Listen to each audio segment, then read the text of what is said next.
कुछ खबरें शोबिस की दुनिया से। करोड़ों दिलों पर राज करने वाले दुनियाई मौसीकी के बादशाह उस्ताद नुसरत फतेह अली खान को मद्दाहों से बिछड़े 28 बरस बीत गए।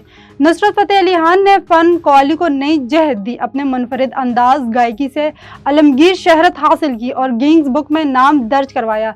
अपनी मुनफरिद आवाज़ और मौसीकी के जरिए आज भी मद्दाहों को दिलों पर हुक्मरानी कर रहे हैं। आलमी शहरत याफ्ता पाकिस्तानी डिम्पल क्वीन हानिया आमिर ने 2025 से 2026 के लिए दुनिया की 10 खूबसूरत तरीन अदाकाराओं की फहरिस्त में अपनी जगह बना ली। गैर मुल्की मीडिया रिपोर्ट्स के मुताबिक सोशल मीडिया पर मुतहरक रहने वाली शौक व चंचल अदाकारा हानिया ने आलमी एजाज अपने नाम कर लिए। ये फहरिस्त फिल्मों, ड्रामों और वेब सीरीज को ट्रेंडिंग देने और शोबी शख्सियत के प्रोफाइल्स बनाने के लिए वेबसाइट इंटरनेट मूवी डेटाबेस की जानिब से जारी की गई है। पाकिस्तान शोबिस के अदाकार गौहर रशीद की वालदा ने अदाकारी के मैदान में कदम रख दिया। गौहर रशीद की वालदा फरजाना मुनीर ने ड्रामा सीरियल बिरयानी के जरिए अदाकारी का आगाज किया है। इस ड्रामे में वो एक अहम किरदार अदा करती नजर आ रही हैं। गौहर ने सोशल मीडिया पर अपनी वालदा के साथ एक तस्वीर शेयर करते हुए जज्बाती पोस्ट की, जिसमें उन्होंने बताया कि इनकी वालदा ने ड्रामा बिरयानी के साथ अदाकारी की दुनिया में कदम रख दिया है।